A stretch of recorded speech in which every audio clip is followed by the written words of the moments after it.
So let's get ready to unlock the financial secrets that will change your life. Today, we're diving into the exhilarating world of personal credit versus business credit. Buckle up for a journey where your financial superpowers will be put to the test.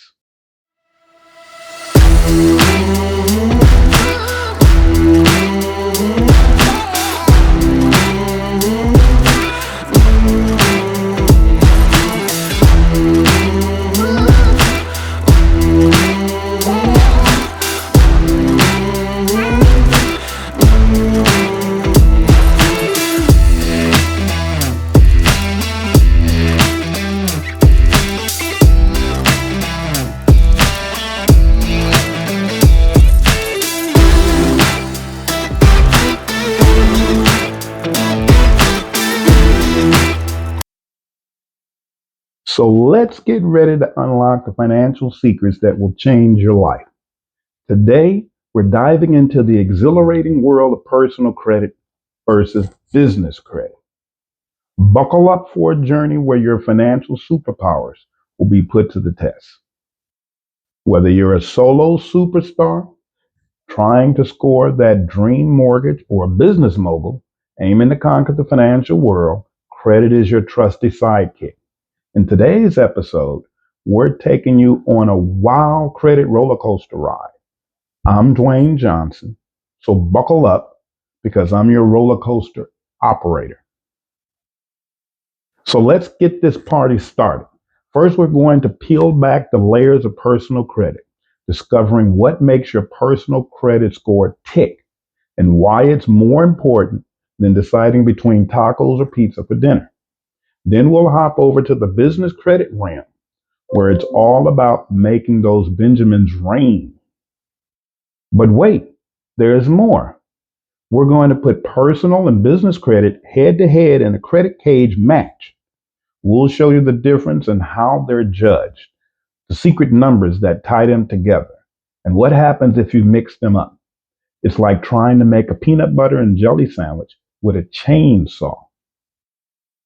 So let's break it down. First, we'll explore the universe of personal credit. We'll dissect what makes up your personal credit score and why it matters. Then we'll venture into the realm of business credit, examining how it works and its significance for entrepreneurs and established companies alike. Next, we'll draw a clear line between personal and business credit, highlighting the key differences in how they're evaluated, the identification numbers that link them, and the consequences of intertwining them. We'll discuss the pros and cons of each, why you might want to utilize personal credit for certain needs, and when it's advantageous to tap into business credit. And remember, understanding these nuances is key to financial success. But that's not all. We'll also share some invaluable best practices. We're talking about tips that can help you maintain stellar personal and business credit scores, along with the strategies to keep your financial house in order. And to make all of this more relatable, we'll dive into real-world examples and case studies, stories of triumph and caution that shed light on the profound impact credit can have on individuals and businesses. So whether you're an individual building your financial future or an entrepreneur charting the course for your businesses, this video will equip you with the knowledge you need to navigate the complex world of personal and business credit. Stay with us as we journey through these financial landscapes, and let's make informed decisions together. But before we dive in, make sure to hit that like button, subscribe to our channel, write a comment, and share with friends. We've got plenty of valuable content coming your way. Now, without further ado, let's begin. All right, let's kick things off by delving into the world of personal credit. Understanding personal credit is crucial because it can significantly impact your financial life. So let's get started. Personal credit in a nutshell is your financial reputation. It's how lenders, landlords, and even potential employers Evaluate your financial responsibility.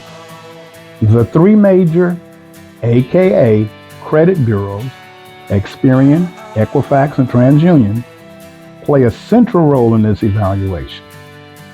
So, what is a good credit score? Your personal credit score is like your financial report card. It's a 3-digit number that summarizes your credit worthiness, starting from 300 and up to 850 points. This score is based on several key components, and here they are. 1. Credit history. First up, we have your credit history. This is like your financial track record, showing how you've managed credit over time. The longer and more positive your history, the better. This section makes up 35% or 192.5 points and must be 100% with no late payments. This is how you get to 800. Number 2, credit utilization. Next, there is credit utilization. This represents how much of your available credit you're using. It's recommended to keep this below 30% to maintain a good score. This section makes up 30% or 165 points. You should only use 10% or less, but preferably 5% or less is better. Always use some credit and never leave it at 0. Number 3, payment history. Now, payment history is crucial. It shows whether you've paid your bills on time. Late payments can really hurt your score, so always pay on time. This section makes up 15% or 82.5 points, and you need 3 years or more authorized user to max this section out. Number 4, mixture of accounts. Revolving credit, credit cards, installment, lines of credit, personal loans, secured credit cards, auto loans. This section makes up 10% or 55 points. And number 5, new credit or inquiries. This section makes up 10% or 55 points for each CRA. Those are consumer reporting agencies. And don't go over more than 3 inquiries within 4 to 6 months per CRA. And here's where those AKA credit bureaus, the CRAs, come in. They collect and store your credit information. Lenders, who are data furnishers, report your payment histories and credit usage to them. And these AKA bureaus or CRAs compile it into your AKA credit report or consumer report. Now, let's talk about maintaining a strong personal credit score. Here are some tips. Pay your bills on time, every time. Keep your credit card balances low. Don't close old credit accounts. They can boost your credit history.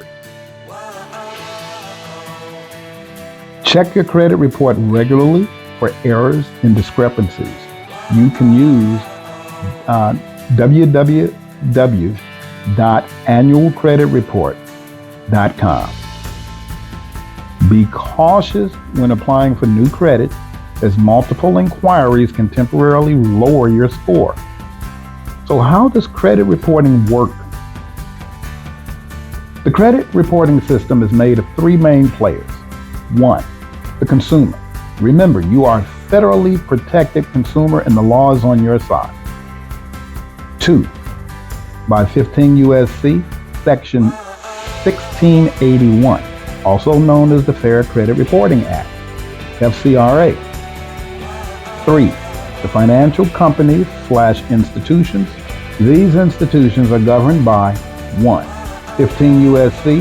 1681, the Fair Credit Reporting Act, FCRA. 2, 15 U.S.C. 1692, the Fair Debt Collection Practices Act, FDCPA. 3, 15 U.S.C.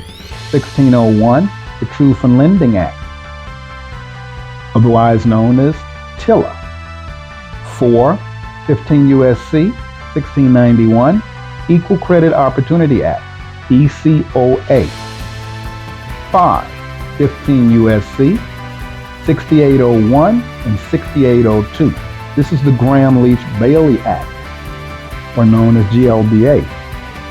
6, 15 USC, 1662, advertising of down payments.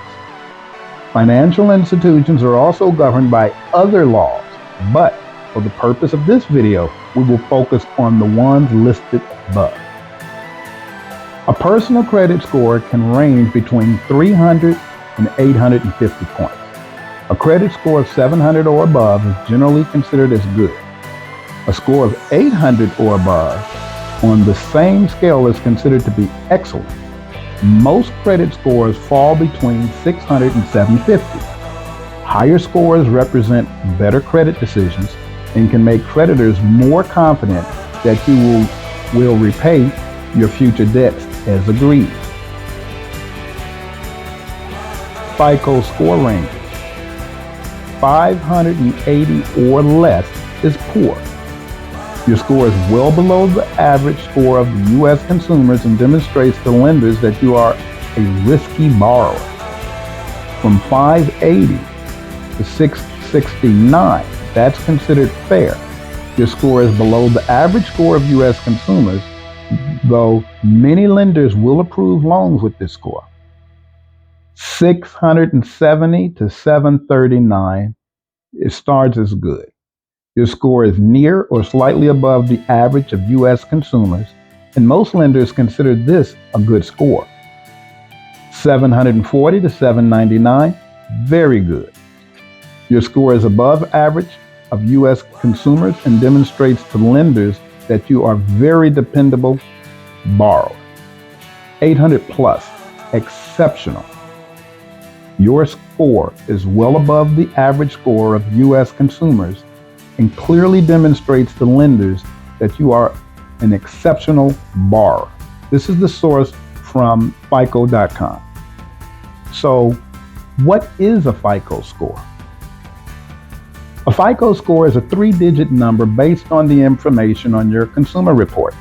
It helps lenders determine how likely you are to repay a loan. This in turn affects how much you can borrow, how many months you have to pay, and how much it will cost, or the interest rate. When you apply for credit, lenders need a fast and consistent way to decide whether or not to lend you money. In most cases, they'll look at your FICO score. You can think of a FICO score as a summary of your consumer report. It measures how long you have had credit, how much credit you have, how much of your available credit is being used, and if you have paid accounts on time.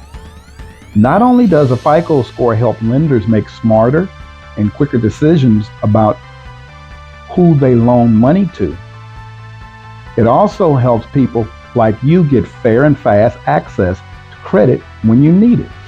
Because FICO scores are calculated based on your credit information, you have the ability to influence your score by paying bills on time, not carrying too much debt, and making smart credit choices. Over 30 years ago, the Fair Isaac Corporation, that's what FICO stands for, debuted FICO Scores to provide an industry standard for scoring credit worthiness that was fair to both lenders and consumers. Before the first FICO score, there were many different scores, all with different ways of being calculated, some even including gender and political affiliation. Why are FICO scores important? FICO scores help millions of people like you and I gain access to credit we need to do things like get an education, buy a home, or even cover medical expenses. Some insurance and utility companies will also check FICO scores when setting up the terms of your service. The fact is, a good FICO score can save you thousands of dollars in interest and fees, as lenders are more likely to extend lower rates if you present less of a risk for them. Overall, fair, quick, consistent, and predictive scores help keep the cost of credit lower for the population as a whole. The more accessible credit is, the more lenders can loan. And the more efficient lenders can be in their processes to drive costs down and pass savings on to the borrower. What is the difference between a FICO score and other credit scores? Only the Fair Isaac Corporation creates FICO scores, which are used by over 90% of the top lenders when making lending decisions. Why? Because FICO scores are the industry standard for making accurate and fair decisions about credit worthiness. They help millions of people get the credit they need for a home, a car, or a special purchase. You may have seen ads for other credit scores, or likely even purchased them in the past. These other credit scores calculate your scores differently from FICO. So while the other credit scores may seem similar to FICO scores, they aren't. What is a good FICO score? Every lender determines for themselves what is a good FICO score and how they will use a FICO score along with other information within the loan approval process. Bear in mind that a good credit score is what you are working to improve. In general, many lenders find scores above 670 as indicating good credit worthiness. Typically, the higher your score, the lower the risk and the more likely creditors are to lend to you. There are general score ranges recognized by creditors to help them make lending decisions. These ranges can also serve as goals for you to achieve. You can improve your credit score over time. The information contained in your consumer reports continually changes, which means your FICO score is also updated frequently. In summation, credit reporting works like this. Credit scores are used by lenders to make decisions about whether or not to offer you credit. When the creditors and lenders check your credit, they will very likely do so with one of the major consumer reporting agencies, TransUnion, Equifax, or Experian. These three agencies retain information on more than 200 million Americans. The data the consumer reporting agencies have in your consumer reports are used to calculate your credit scores. Your credit scores are determined by 5 major factors mentioned above. The credit repair process. 1. Know your credit score. Finding out how credit works is important. And now that you've done that, you likely want to know where your credit stands. You can see a free snapshot of your credit report on creditkarma.com. They can give you a free breakdown of your credit scores. You will see how your payment history, debt, and other factors affect your scores. You can also receive recommendations for steps you may want to consider to address any problems or how to continue down the right path. Something else that's important to remember about how credit works is that viewing your own credit reports and scores will not affect your credit in any way. You may also get your free credit profile from www.annualcreditreport.com. It does not give you your credit scores, only the information on your consumer reports. The best place to get the most accurate credit scores would be myfico.com, where you will be able to get all your credit scores. Alert: do not dispute online. When you dispute online, you waive your rights to take the credit, aka bureaus, consumer reporting agencies, to court if you intend to sue for damages caused by inaccurate, incomplete, unverifiable, unfair, and erroneous information reporting on your credit report. If you find information that is inaccurate on your credit report, you can file a dispute. This could be signs of fraudulent activity, someone working to secure credit in your name for their own use. Make sure you are clear on items that could potentially be fraudulent versus those that may simply be inaccurate. To learn more on fraud In your credit reports, please Google 15 USC Section 1681C1 and 15 USC Section 1681C2. Your payment history is one of the most important components of many FICO scoring models. Late and missed payments will reduce your scores, and public records and collections can also significantly reduce your score. This negative information will remain on your credit report and impact your credit scores for 7 to 10 years unless you know consumer law and you delete them from your consumer report right away. If you want to learn consumer law, send an email to Dwayne, that's DUAINE, at dmsinc.ltd so we can set up a call and get you learning right away. Your FICO scores often take into account the size and recency of your debt. The bigger your debt is, and the more recent your missed payments are, the worse your score will be. Bringing accounts current and continuing to pay on time will almost always have a positive impact on your credit scores. Number 2, know your credit utilization rate. Should be 10% or below. Credit scoring models usually take into account how much you owe compared to how much credit you have available, called your credit utilization rate or your balance to limit ratio. Basically, it's the sum of all your revolving debt, such as your credit card balances, divided by the total credit that is available to you, or the total of your credit limits. High credit utilization rates can negatively impact your credit scores.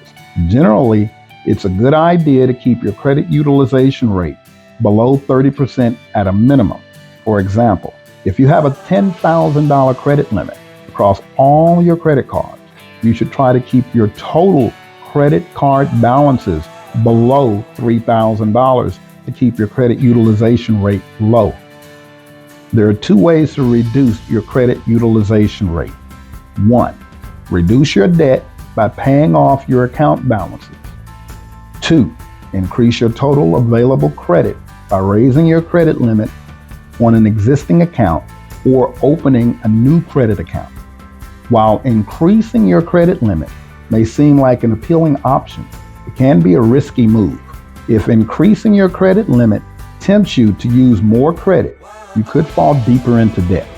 Additionally, if you try to open a new credit card, an inquiry will appear on your credit report and temporarily reduce your credit score. Reducing your balances on credit cards and other revolving credit accounts is likely the better option to improve your credit utilization rate and subsequently your credit score. Consistently making on-time payments against your debt will also help you to build a positive credit history, which can have additional benefits for your credit history and by extension, your credit scores also. 3, know how many credit accounts credit scoring models consider. How much do you owe and across how many different accounts? If you have debt across a large number of accounts, it may be beneficial to pay off some of the accounts. If you can. Paying down your debt is the goal of many who have incurred debt in the past. But even after you pay the balance down to 0, consider keeping that account open. Keeping paid off accounts open can be a plus in your overall credit mix, since they're aged accounts in good paid off standing. You may also consider debt consolidation. Number 4, know your credit history. The average credit history is 4 to 5 years. Credit scoring models, like those created by FICO, often factor in the age of your oldest account and the average age of all your accounts, rewarding individuals with longer credit history. Before you close an account, think about your credit history. It may be beneficial to leave the account open once you have paid it off. Of course, if keeping an account open and having credit available could trigger additional spending and debt, it might be more beneficial to close the account. Only you know all the ins and outs of your financial situation. And like thumbprints, they're different for each person. Make sure you carefully evaluate your situation. Again, only you know what works best for your financial outlook. Mix of accounts. When these accounts report on your credit report, they are coded very specifically so that not only consumers and lenders, but also credit scoring models can easily identify them. Statistic analysis has determined that the type of accounts you have is predictive of your future credit risk. So what does all this mean to you, the consumer? Consumers with the strongest credit scores, including FICO credit scores, tend to have a mix of different types of accounts. Of course, the key is to manage these accounts responsibly. Credit scoring models are looking to see if you can handle all different types of financing as they assess your credit worthiness. Keep in mind, all of the accounts on your credit report count, even if they are closed. Most of us have had several credit cards, mortgages, auto loans, and student loans in our life. So this example is probably very realistic. There really isn't one target sweet spot that we should all aim for in our account mix. That is because your mix of accounts might be great for your score, but terrible for someone else and vice versa. If you don't have an installment loan reported on your credit report, consider whether it makes sense to get one. If you are going to borrow anyway, or if you want to consolidate higher rate credit card debt, a personal installment loan may be helpful here. Another strategy is to get a low rate car loan, then pay it off as quickly as you can. It will still count even if you pay it off a few months after you get it. If you don't have any credit cards that are currently open and active, consider getting one. A credit card that is paid on time and has a low or no balance can be a very valuable credit reference. And the truth, roughly 85% of people find errors in their credit report. Credit report mistakes can lead to disqualification for mortgages and car loans, as well as higher insurance premiums and interest rates. In some cases, those mistakes can even prevent you from getting a job. Consumers have started learning for themselves how to dispute negative items on their credit report, and they've been wildly successful. 79% of consumers who disputed the credit report's errors were successful in removing them. Now, let's dive into the process of how to improve your credit profile, which in turn gives you a better credit score. Remember, a strong personal credit score can open doors for you when you need loans, credit cards, or even a rental agreement. Now, let's move on to the fascinating world of business credit in our next segment. And if you have a credit subject that you want me to talk about, please write it in the comments. Also, smash the like button and please subscribe. Stay tuned for part 2, Business Credit.